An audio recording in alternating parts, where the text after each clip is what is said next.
Hello everyone, welcome to गणित Gurukul and this is Yogesh Garg. तो इस वीडियो में हम लोग डिस्कस करेंगे कुछ लेस हर्ड और अनहर्ड रिजल्ट्स ऑफ एलिप्स। तो दो बहुत ही इंटरेस्टिंग और इम्पॉर्टेंट रिजल्ट हैं एलिप्स के, जो कि काफ़ी रिसोर्सेज के अंदर आपको नहीं मिलेंगे, बट वो इम्पॉर्टेंट रिजल्ट हैं। इसलिए मैं इस कंटेंट को छोटी मगर मोटी बातों में डिस्कस कर रहा हूँ। तो वो क्या रिजल्ट्स हैं?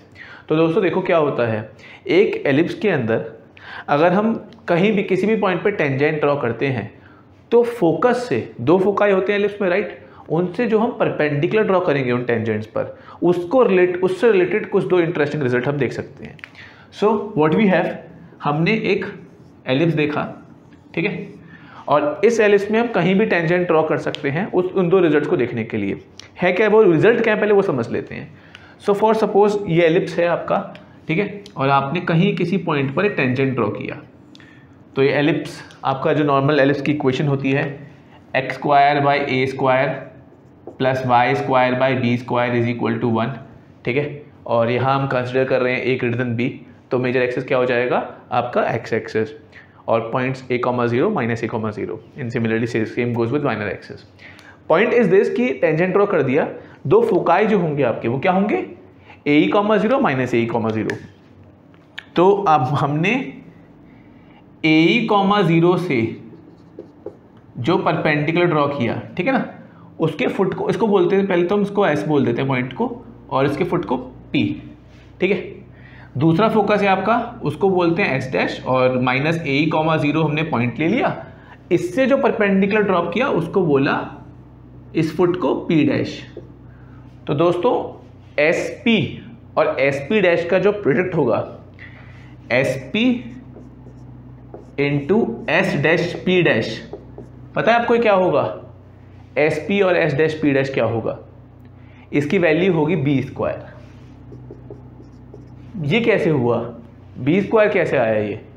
उसके अलावा ये तो ये चीज़ हो गई, उसके अलावा अगर हम कहें ये पी और पी डैश पॉइंट, ठीक है, ये कहाँ लाई कर रहे होंगे, और सिर्फ इन दोनों पॉइंट के लिए नहीं, अगर हम ऐसे अलग अलग टेंजेंट्स ड्रॉ करें, राइट, तो वो उनका लोकस क्या हो रहा होगा। मतलब अगर मैं उसको स्टेटमेंट में लिखूं, locus of foot of perpendicular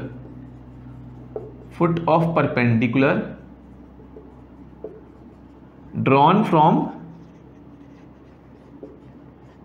any foci to a tangent to any tangent to ellipse, from foci लिखना चाहिए, फोकाई लिखने तो एनी फोकाई लिखने की जरूरत नहीं है, from foci to any tangent to ellipse, to any tangent to given ellipse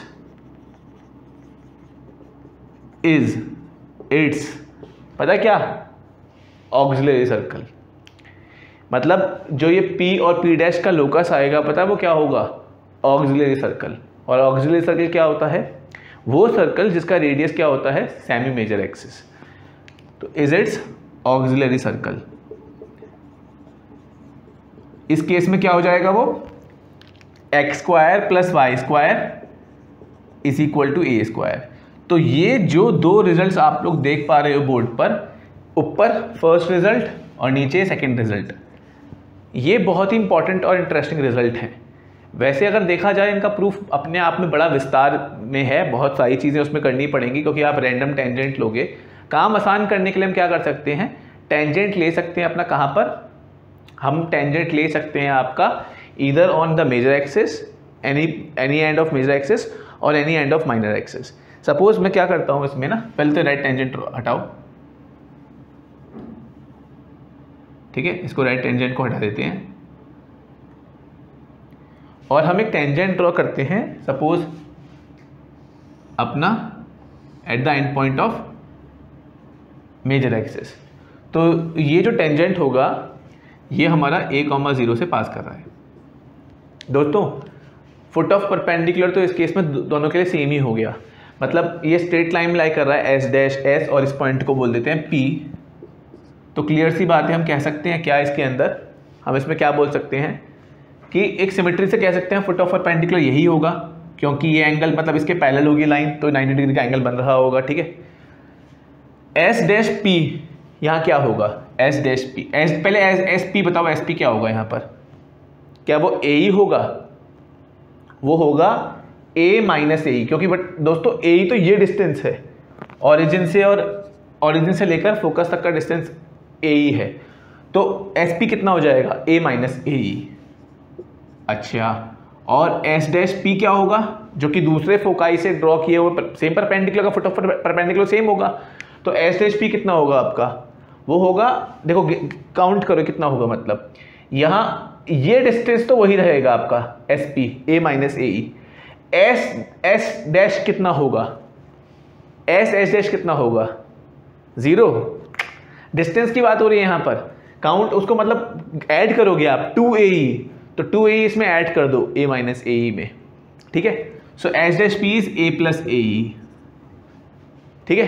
दोनों को मल्टीप्लाई करो, S P into S dash P क्या आएगा? A square minus A square E square. अगर पता है तो सीधे लिख दो, और अगर नहीं पता है तो देख लो इसको क्या लिखेंगे, ए स्क्वायर 1 माइनस ई स्क्वायर। अभी भी लिख सकते हो, लेकिन अगर मान लो भूल रहे हो, बिल्कुल भूल रहे हो, ई स्क्वायर क्या होगा? तो देखो,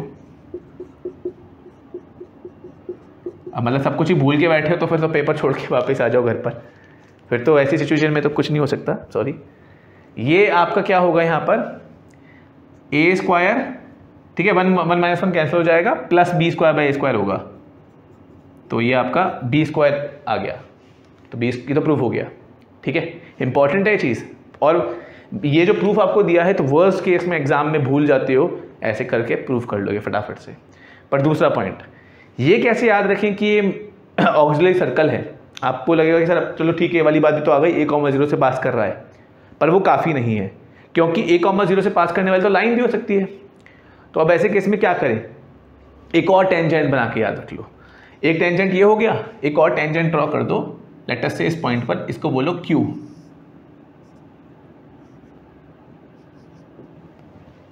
ठीक है। फिर से फुट ऑफ परपेंडिकुलर ड्रॉ करो, फिर से तो परपेंडिकुलर ड्रॉ करो इससे, एस डैश से और एस से, तो इसको नाम दे दिया ए डैश, और ये ए।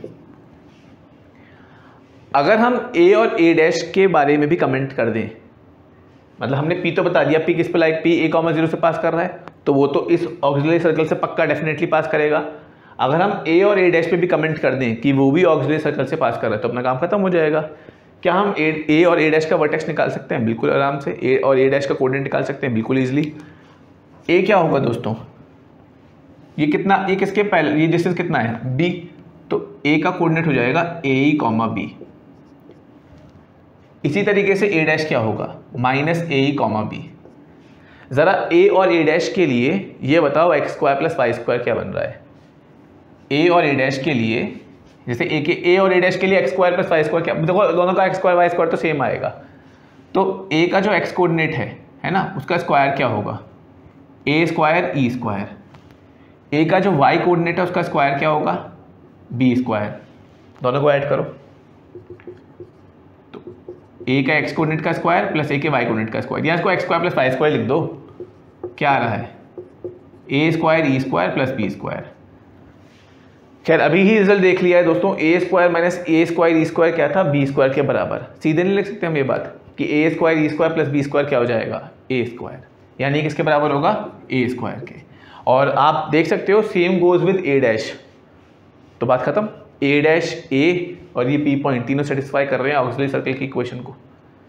तो ये दोनों ही इंटरेस्टिंग और इंपॉर्टेंट रिजल्ट हैं, और मैंने आपको यहाँ पे एक प्रूफ जो बताया, जो मैंने डिटेलिंग करी है, इसलिए इस वीडियो की कुछ लेंथ है, लेकिन अगर आप इसको ऐसे याद रख लोगे तो एग्जाम में क्या फ़ायदा रहेगा? आप ये रिजल्ट देखो, हर रिजल्ट याद रखना बहुत मुश्किल है, ऐसे ही हाइपरबोला के भी रिजल्ट्स हैं, लेकिन मैं वो आपको होमवर्क के लिए दे रहा हूँ। एक तरीके से वो आपको खुद से एक्सप्लोर करना है उस पर कि हाइपरबोला के लिए सेम ड्रामा करके देख लो, राइट। पॉइंट इज दिस कि आपने ये रिजल्ट याद तो रखने हैं, बट अगर याद नहीं रह पाते या भूल जाते हो, एग्जाम में आता है ऐसा कुछ, तो सीधे ऐसे फिगर बना के काम चला लोगे, टेंजेंट ड्रॉ करोगे, एक इस पॉइंट पे एक उस पॉइंट पर, ठीक है, आपका काम आसान हो जाएगा। तो that is all from my side, right, and I hope कि आपको समझ में आ गया वो concept. So in case you have any doubt, do comment, right, and if you like the video, if you find it relevant, do share it with your friends, subscribe to the channel, Stay tuned, keep watching Granth Gurukul. We'll meet in next video. Thank you.